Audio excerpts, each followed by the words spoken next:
So yeah, for everybody who is listening now to this talk, I want just to clarify that I myself have struggled very long with RJ. How very long, I don't know, compared to others, but it was like 1.5 or 2 years that were really badly. And it got to a point where I had to go to like a mental ward. I think that's what it's called. Also, excuse, I'm English is not my main language, so sometimes there will be some words that will be more difficult for me to I can help clear that up for you if you want. Yeah, so mental ward, right? That's a word, right? Yeah, so I guess in English, that makes sense, yeah. Okay. Yeah. So, yeah, and only then when I really hit like rock bottom, I got the full motivation. Somehow something like was unlocked within me that I know, okay, now, if I don't do anything now, that just will get like, it could end really badly, right? And so I started with meditation because for me, medication was no real option. Already then I had like the feeling I don't want to be dependent on constant medication. Heard about side effects and stories from other people. So yeah, I got heavily into meditation and really made it a daily exercise for myself. And yeah, since then things started to change greatly for me. I became in general really interested about the RJ recovery. And then when I got to a point where I felt like really stable with myself, with my condition, I felt, wow, okay, this is something that can actually be treated, and there is hope, there is a positive perspective on this. And I thought, okay, I want to share it, right? I want to start counseling in this field and helping people. And yeah, and so I met you, right? Yeah, that's how. Yeah, we met on the Facebook group. Yes. I can't remember the name of it. Was it Dialogue Group for Attractive Jealousy? I think it's called on Facebook. Exactly. Yeah. It's a good group for sufferers, but also has its pros and cons. But I'm sure we'll talk about that later. Yes, I agree. Yes. So I think I made like a post about that I would help people and people can reach out anytime. And you were one of a few people that actually reached out. Yeah. And and then we had a conversation, like we had a talk. And yeah, so I gave you some tools like meditation, right? Meditation, yes. I gave you like four points. 4 main points, I think, that helped myself and also I've proven to help also other people. And so I gave you these 4 points, and I think you are really one of these people who really put the practice in. You realized, for sure. Wow, okay, this is important now. I don't want to wait any longer, right? This is an important part now to get better. I've actually got the sheet of notes that I made from our session right next to me.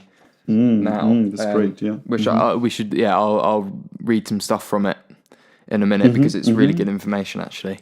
Yeah, so I think it would be nice to hear for people just how did you feel after this talk, or what did you take from main takeaways from it and your development since then? So if you can share something about that. So I was very similar to you actually. I suffer. Well, I've been suffering from it all my life, but I never really knew what it was up until around maybe 9 months ago. I always had these horrible horrible symptoms of RJ like since I was kind of in my first relationship. So when I was about 15, 14, that's when I noticed it. So I guess my family's always had a history of OCD. So I definitely, there's something to do with genetics. I think are involved to a degree, or how it's kind of passed on to people. But yeah, so I never really noticed what it was up until around 9 months ago, and obviously I ended up finding out about some things, and everyone knows how it goes. and it just it got worse and worse and worse up until around December last year. I kind of finally reached out for help from people that were close to me, and I ended up getting counselling, so CBT sessions, which I never really found particularly helpful. It was great to talk to people, but it never really got rid of the nasty symptoms. So I carried on in this kind of bad state up until maybe 3 months ago. Maybe was that when I talked to you? I think probably, yeah, around 3 months. So just before I think I talked to Sam, I just really hit my own personal rock bottom, where I got so desperate to the point where I was kind of open to trying anything. So I ended up going on Zoloft, and I tried Zoloft, but it had a really bad effect on me.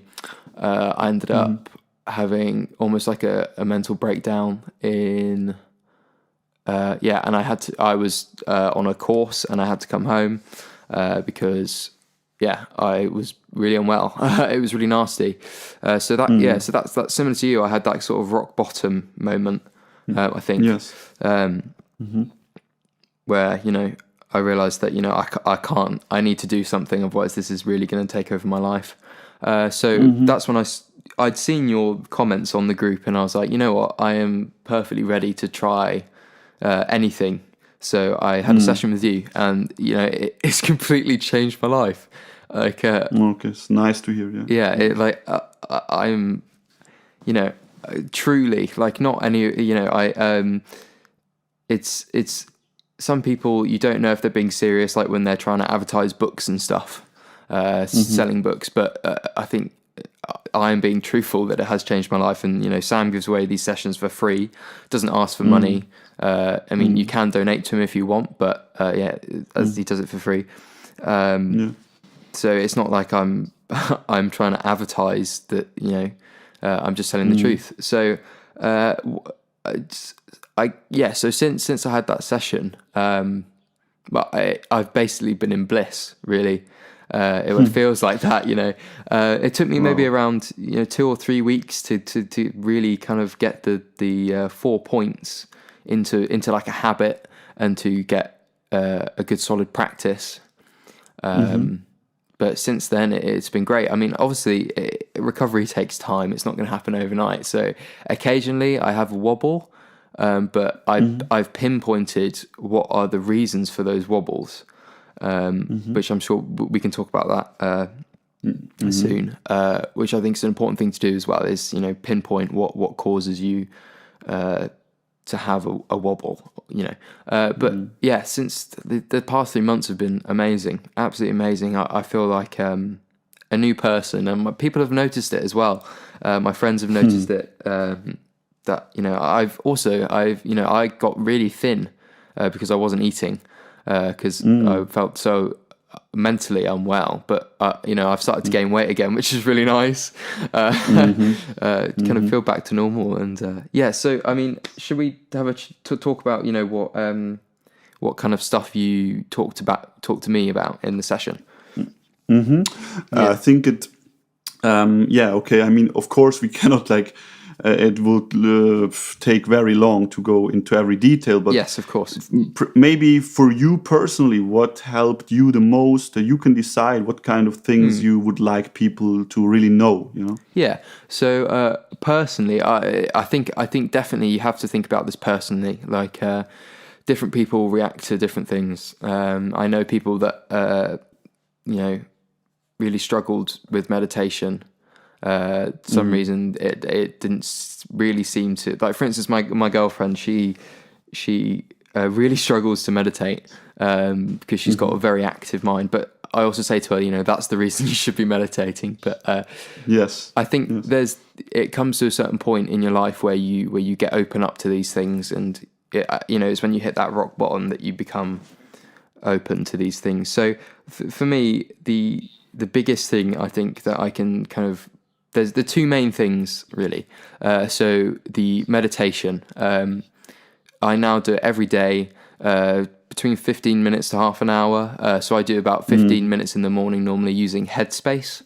That app is absolutely fantastic. I just get it. It just works, and I've noticed. I think an important thing to realize is that you shouldn't look at RJ as this really horrible, depressing thing that's taking over your life. I think you should look at it as a challenge for your life, and once you get better, once you take control, you'll be a much stronger person. So, for instance, meditation, it's not only helped me in terms of RJ, it makes you more mindful, and the nasty thoughts tend to add less weight. When I say weight, less meaning to these nasty thoughts, and therefore they come up less. The less you think about them, the less they come up. And it's also made me less anxious generally in life. Like, for instance, in social situations, and before I'm a musician, so I play live a lot. And I noticed before I started meditating, I was absolutely shitting myself before I play gigs. But now, I just stroll up on stage and it's fine, which I think is a really interesting point. And I think the second thing is the reading. That's definitely done a lot of good for me. So that point, the point that I called like soul food, or like feeding positive stuff to your mind, right? Yes, for sure. The biggest thing is definitely Eckhart Tolle. His books are absolutely life-changing, and I'm not just saying that. Like, they are amazing. Completely will change your perspective on everything, and I think genuinely they do make you happier. They really do make you think. Well, not think, but kind of the way you perceive changes in a positive way. True. So I'd say those are the two main things that have helped me get to the point where I am today. Yes, it's very important, really interesting to me that I find myself also in this story of your recovery, because I felt exactly the same or very similar changes happening within myself. I also had many moments in social interactions where I felt uneasy, or agitated, and I always approached, for example, gatherings of people and group discussions, always approach them with this thinking mind and like planning out what I'm going to say. And if this person says that, I have to say that. And if I say that, many people will like what I say. And so you're living in your head, like in clouds, so to say, having your head in the clouds and thinking about what you're going to say. And it makes you more nervous, right? And with meditation, you kind of can ease into the situation, and if I would describe it, I would say you feel the situation instead of constantly thinking about it, right? Oh, definitely. I think I would describe it like that. You're not stuck in that kind of automatic thinking mode. And then what's great is that you also notice when you go into that automatic thinking mode, where you're constantly like, as you said, you've got to think about how you approach certain situations, and it is really benefiting in that way. And I think also that you describe your changes so similar to what I experienced, it goes to show that the basic human condition is really similar between human beings, and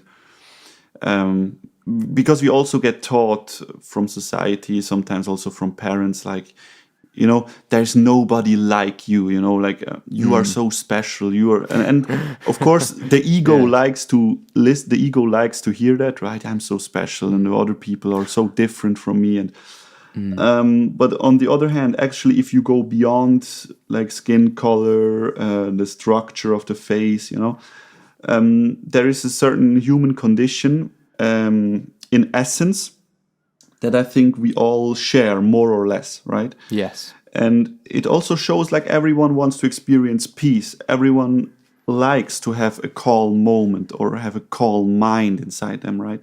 So that's why so many people, if they really devote themselves or being dedicated with meditation, they will all really like the results and find it really a precious activity. That's at least what I heard from many people. Yeah, I mean, I'd just like to say actually that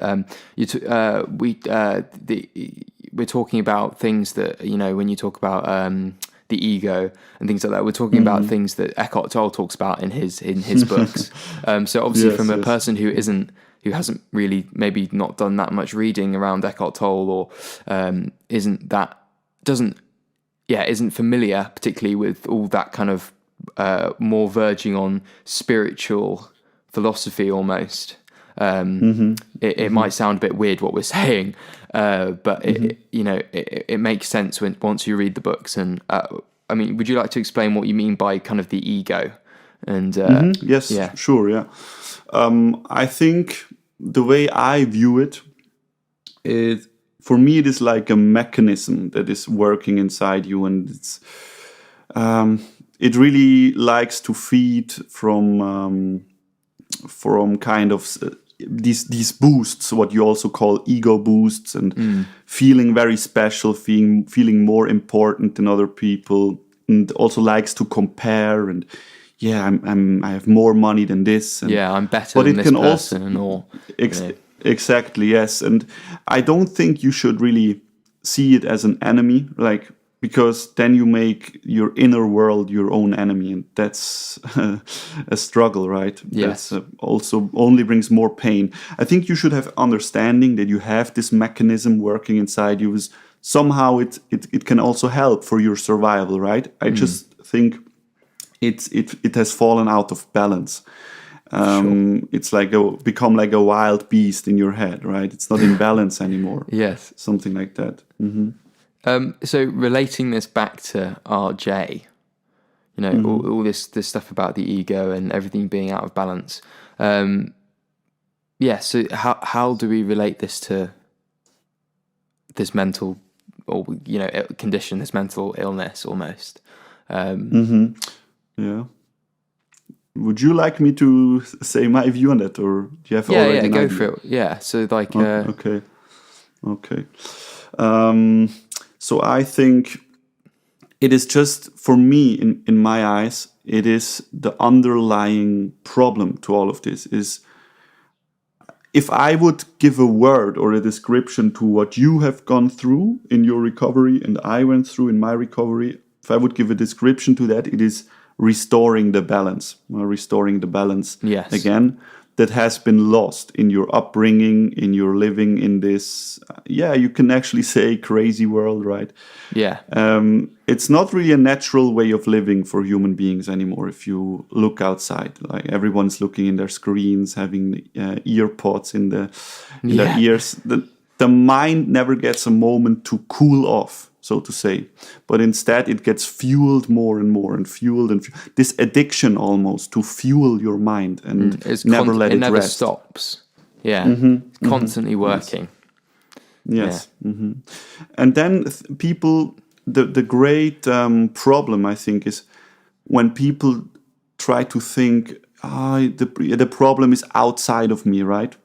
The problem is outside of me. If only this circumstance would be different, Yes. then I would be a totally peaceful person, right? I would be at ease. That's a really good point, actually, is about when you kind of almost, because RJ isn't exactly a thing that a doctor will tell you you've got.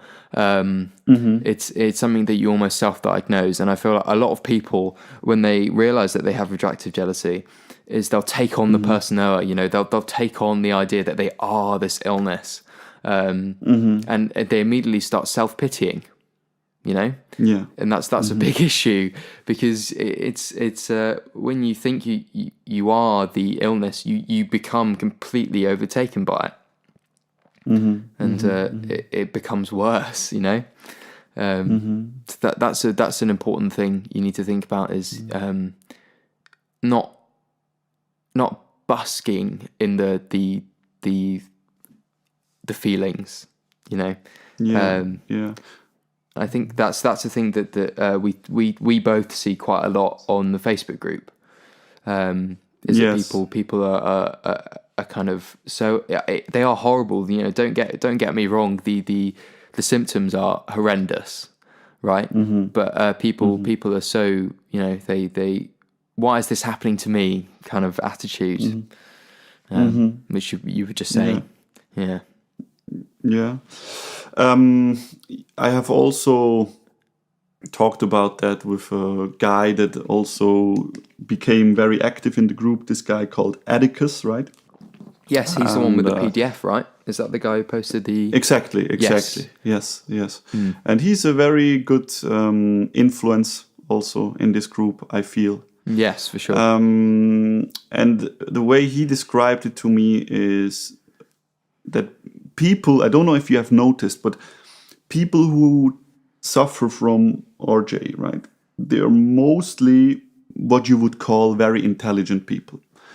So emotionally intelligent as well. Another thing that, you know, I'd say very in touch with emotions and empathy.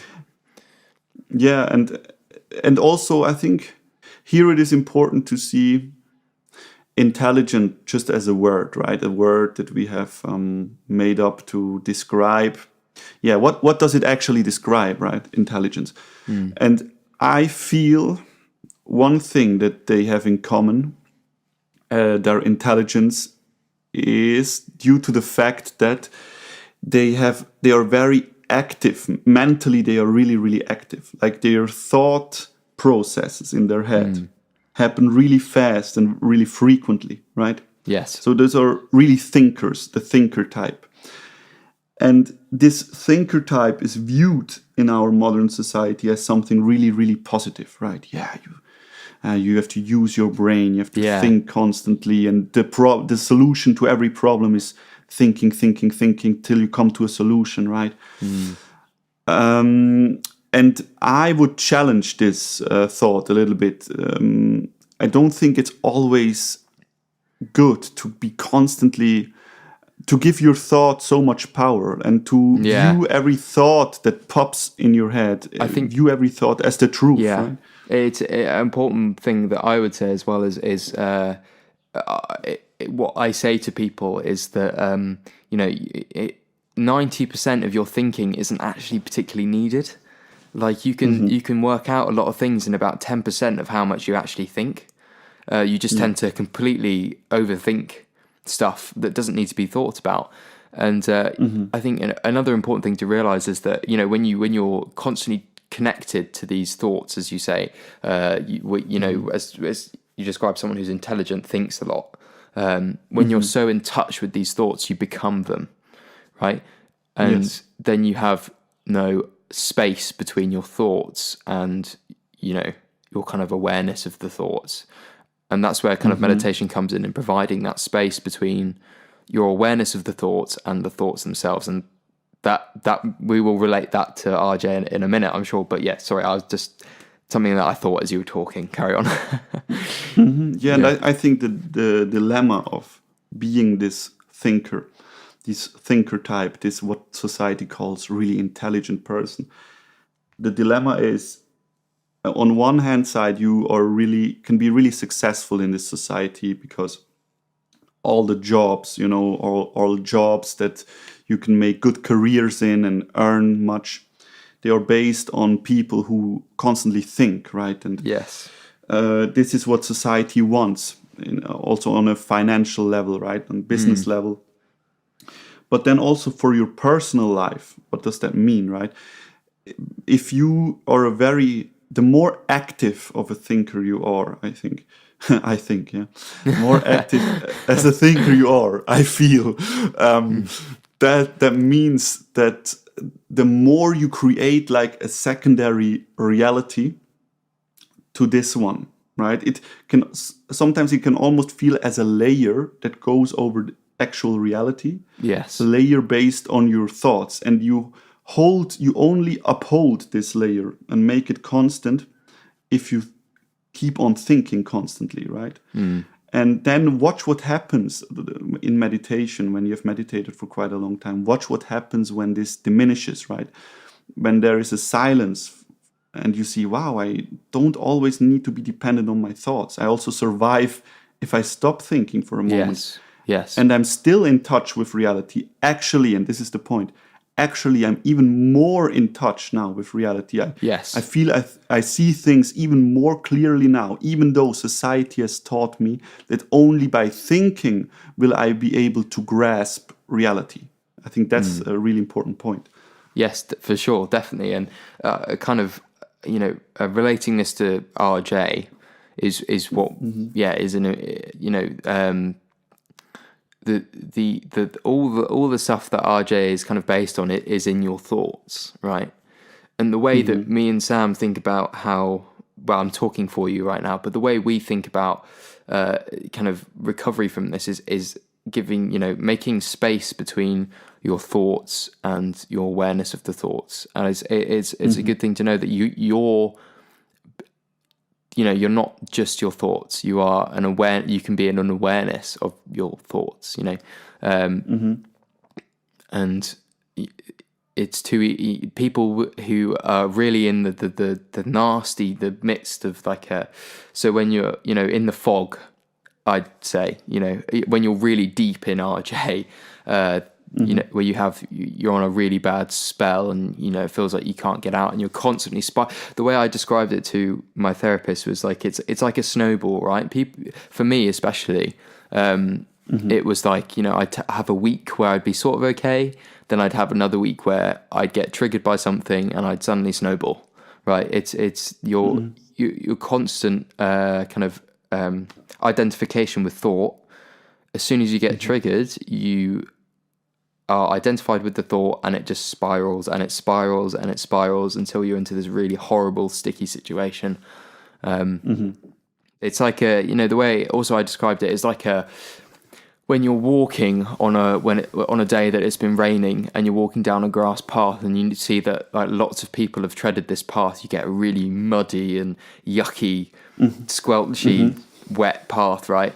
And that's kind of the path of your thought when you're in the midst of RJ, right? You constantly keep treading the same path and it gets stuck and there's no room for the grass to regrow, right? I feel, what you need to do, is to create another path where you aren't treading in the mud all the time, right? Where you move into a separate bit of the grass, okay?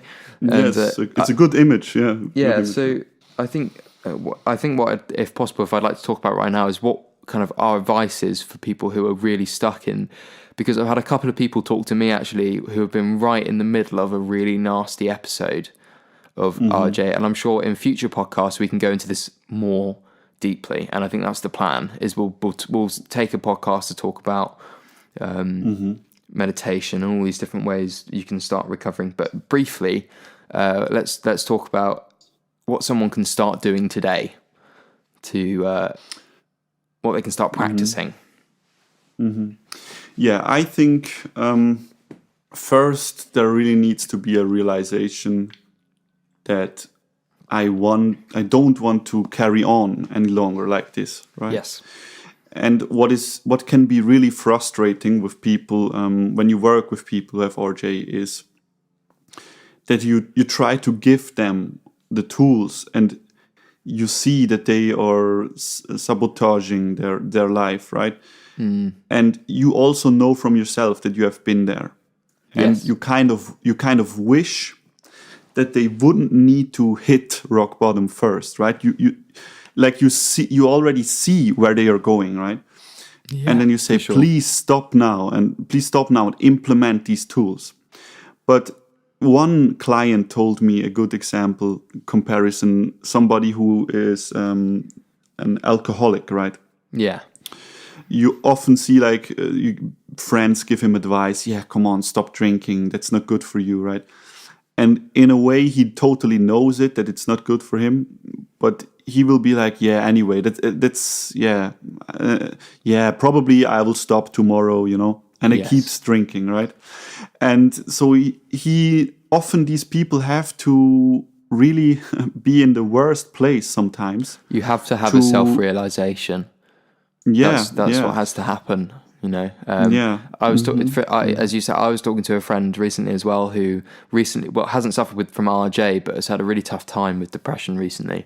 Really like suicidal depression episodes, and I was talking to them, and they still haven't seemed. It's weird. It's when people really hit their most desperate time do they kind of open up to this approach. Unfortunately, that's the way it is. Like she just didn't agree with anything I was saying, about all this stuff about meditation and stuff. She was like, no, I enjoy thinking. Thinking's good for me. And I felt really bad because, she's going to go through a lot, many more of these nasty phases until she kind of understands the process of what we're talking about, I think. Yeah. And she says like, it's somehow it feels good, and thinking is good. And the client I talked to yesterday told me, or I think we kind of got to this image of seeing that RJ, it can be viewed as a huge puzzle that you have made for yourself, right? You laid out like a huge puzzle. And by thinking, it feels like I'm keeping solving it, right? Yes. I keep solving the puzzle, and then he told me, and who doesn't like a good puzzle, right? So even though it sounds horrific when you need to go through this pain, but there is kind of a layer within you or in your thought workings, that kind of enjoys nagging or working on this puzzle, right? There's something that constantly brings you back to wanting to think about these. For me especially, I noticed that especially with the nasty mental images and movies, there's something in me that wants to see that. There's a pull, there's an attraction to seeing and thinking these nasty things. That's a really interesting. Definitely a pull. Yeah, pull. Yes. The same pull that you sometimes also feel, there's also something about restoring the balance, is notice yourself when you are in a moment where you're not doing anything, where you're not at work, where you don't have to do anything immediately. Then you will feel one of the following two pulls you will feel. Either you feel the pull to go into your thought world, right? Yeah. Go into kind of images, thought, movies, right? Or you will feel the pull to go to your phone. It will always be one of these two pulls, mainly. Yes. Right? So you either live in the digital world or in the clouds with your head, right? In the thoughts. When is actually the time where you just settle down and let yourself fall into the present, into reality, and let the mind cool off? This is never the case somehow, right? It's so sick. Yeah. And now also you asked about what can we tell people right now so that they can get out of this or can make it better for the moment. And I really think they should ask themselves, become really aware about what they want, really, right? Yes. They can ask themselves, do I really want to be now the hundredth person that needs to hit rock bottom before I do anything? Do I want to be this person, right? And only if you make it as clear as possible in your head, if you really have to get clear in your head, what do I want? Do I want to let it go longer till the patterns go deeper and deeper, or do I want to take action now?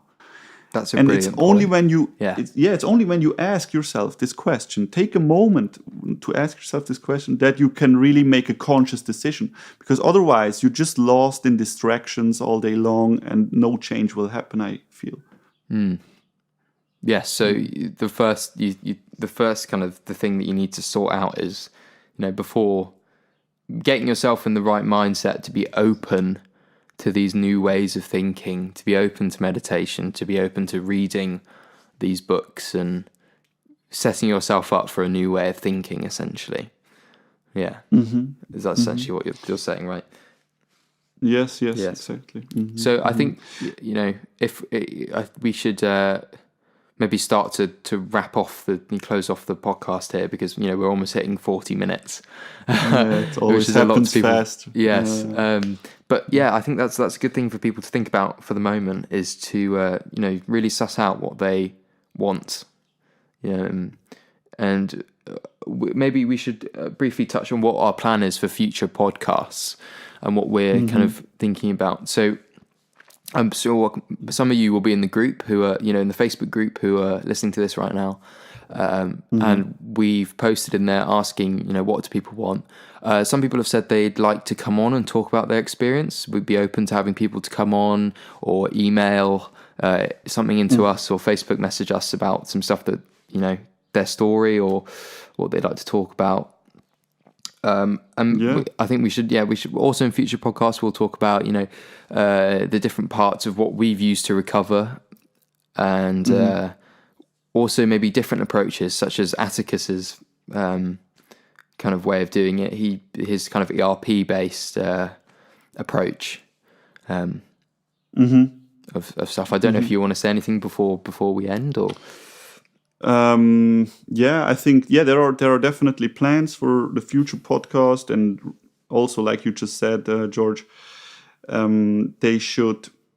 they can anytime send also stuff that they want to have discussed in the podcast, right? So topics, we're totally open to that.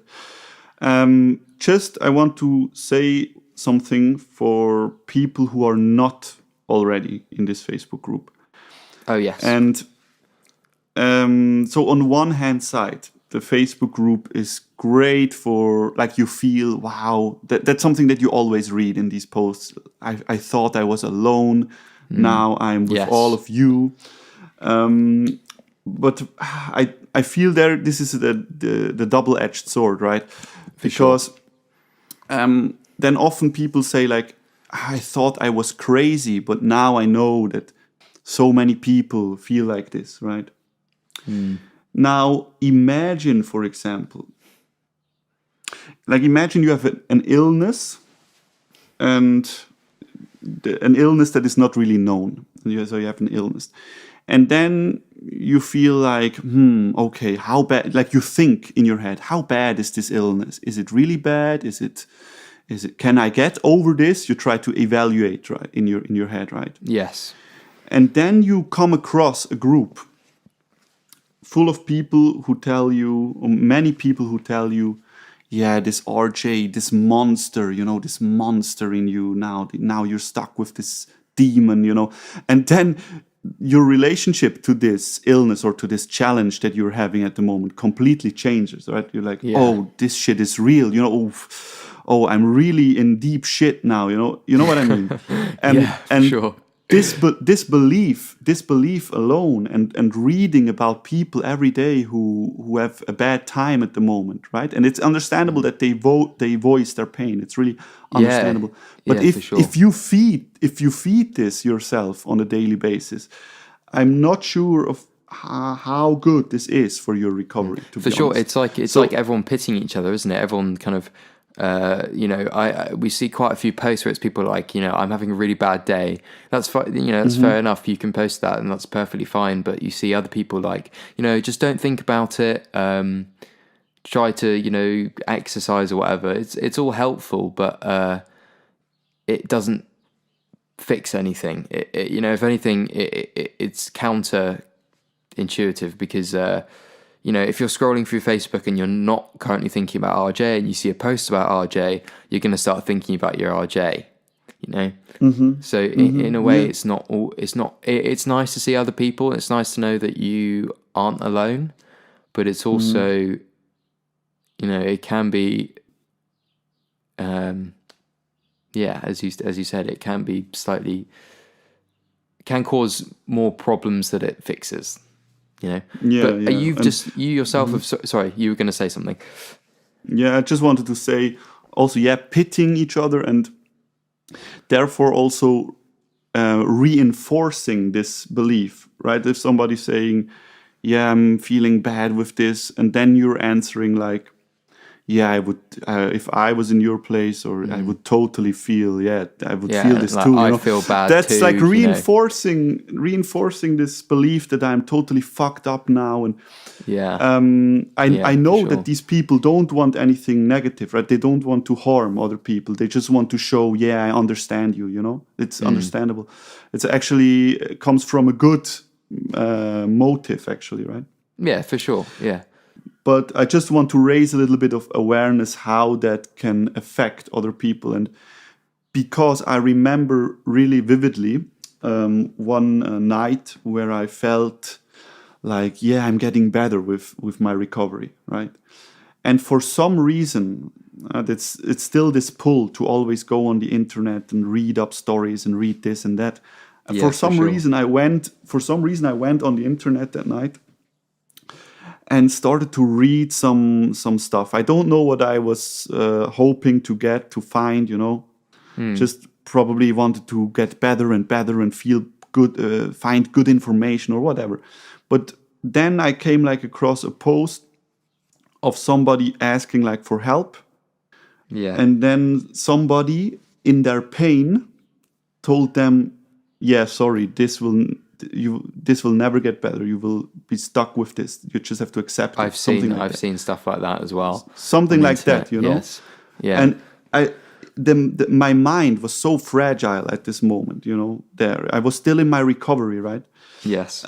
That I felt a huge setback when I remember the moment I read that comment, my body was like shivering, you know, and like I had to go like to the bathroom, or like I felt I didn't know where to go. I felt like so uneasy in myself, Hopeless. you know. Almost. Yeah, you know. hopeless. That's the horrible I felt, feeling. Yeah, That was the thing that mostly stuck out for me, was, you know, that feeling, that really deep feeling of hopelessness, that it will never get better. But yeah, it was like horror feeling coming over. but it can myself, get yeah. better. Yeah, You know? It really, honestly, it really can. totally. I feel like you know, if I was going to put a percentage on it, I'm like 90% better, you know, than how I was before, and I've only been kind of practicing this stuff for maybe, you know, 2 or 3 months. That's really impressive, because for me it took like 5 or maybe 6 months, you know. Yeah, well, everyone's different. Yeah. In certain ways, yeah, and also I think you were also now in a good. You had a good chance also, right?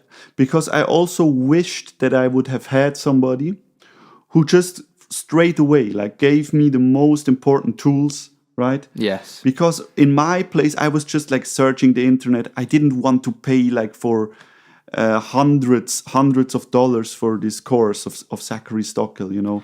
Yes. I just felt, or talking to somebody who charges $5 every minute or $3 every minute. You know what I mean? I felt pushed away from these kind of offers, you know. Yeah, but by all means, people can try everything, and that's not a problem. But from our experiences, these things tend to not work. You can't reason with OCD, and that's what Zachary's course is based off, is trying to reason. You know, and it's impossible to do that. You can't do that. It doesn't work. You know. Oh, did you try the course? Because I didn't try it. I haven't bought it, but I've read a lot of his articles. When I was, you know, before, when I was really unwell, when I was desperate. I think also I was just going to say, actually, we were talking about the Facebook group. You have just set up a new Facebook group. What's it called? Change for the better. Yes. Do you want to say something quickly about that? Because I know that it's meant to be, you know, like a positive. Yeah. No worries. You know what we will do. We talk now a little bit about that, and I mean, we can split like this recording in two, you know? Yes. Yeah. So you can make like 2 parts, so we don't like give the people like, here 1 hour, you know, talking, you know? Yeah. So we can just split the video, you know. But now we're already in the flow, and so I think it would be artificial now to just cut it off and tomorrow start from this point, you know? Yeah. So why not discussing it now?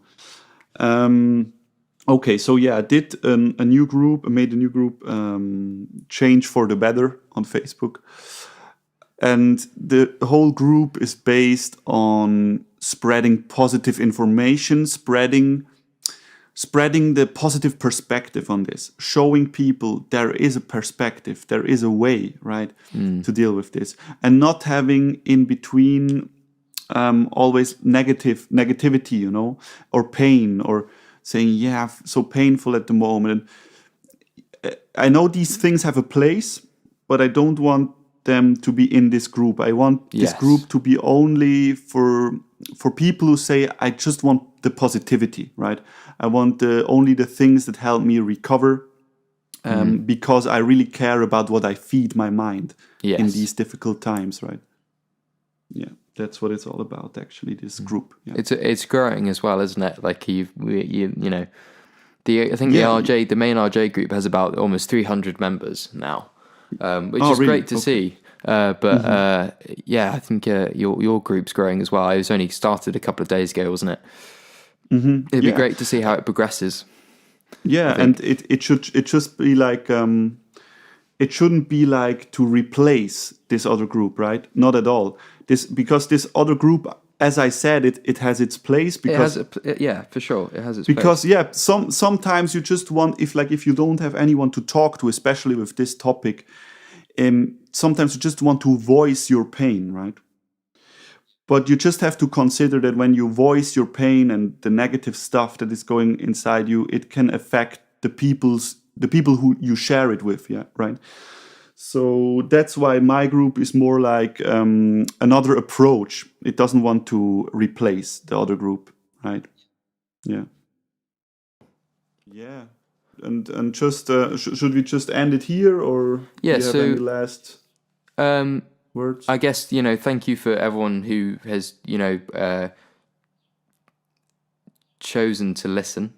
I think it's a good step to take, listening to us and really taking your health seriously, your mental health seriously. It's hopefully we'll have some more podcasts out soon in which we can talk more about how to really start to feel better, how you can make change in your life. And I think it's positive, and I think there's a positive movement happening at the moment for attractive jealousy. I don't think it's as hopeless as it used to be. I think, Sam, you've brought about quite a lot of change in the community, actually, which is brilliant. Oh, okay. That's nice to hear. Yeah. Yes, for sure. So, any last words? No, I think we're good. Just let us know what you want to have discussed for the future podcast. And if you want to join the podcast, you let us know. Yes, people are more than welcome to come on and have a chat, and we could even do a podcast where we actually have a sort of a counselling session in terms of like what you would do for people, and also I guess if anyone wants to contact either me or Sam, feel free to send us a message on Facebook and we can talk. And yes, yeah, that's good for me. Cool. All right. Nice one. Cool. Right.